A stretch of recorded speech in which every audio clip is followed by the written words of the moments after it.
대통령실이 북한의 오물풍선에 대한 강력 대응 조치로 대북 확성기 재개 카드를 시사한 이후 북한은 어젯밤 늦게 살포를 잠정 중단하겠다고 밝혔습니다.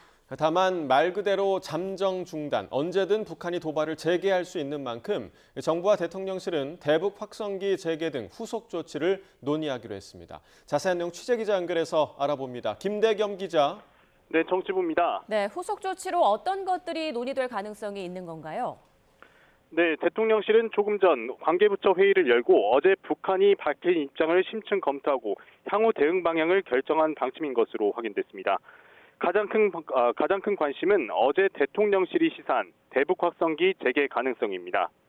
앞서 북한이 오물풍선 살포를 잠정 중단하겠다고 밝혔지만 북쪽으로 대북 전단을 날리면 안 된다는 취지로 사실상의 조건을 내건 상황입니다.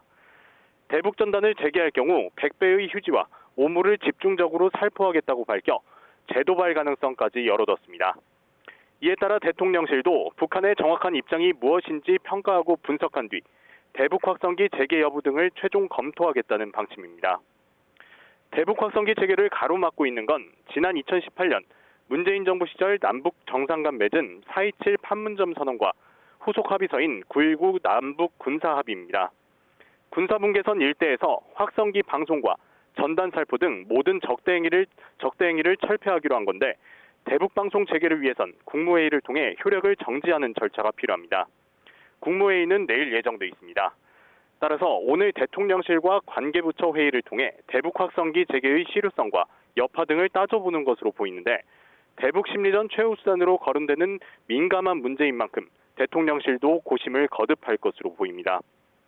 대북 확성기는 지난 2018년 철수된 고정식 확성기 10여 개와 기동형 장비 40여 개가 있는데요. 대북 확성기 방송을 재개하지 않더라도 향후 북한 도발을 대비해 이들 장비를 다시 설치만 해놓는 방안도 함께 거론되고 있습니다. 우리 군 역시 대북 확성기 방송 시행이 결정되면 우선 기동형 확성 장치를 활용해 몇 시간 내로 방송 재개 준비가 가능한 것으로 확인되고 있습니다. 이와 관련해 합동참모본부 관계자 역시 오늘 YTN과의 통화에서 우리 군은 지시만 있으면 상시 시행할 준비와 태세를 갖추고 있다고 말했습니다. 지금까지 정치부에서 전해드렸습니다.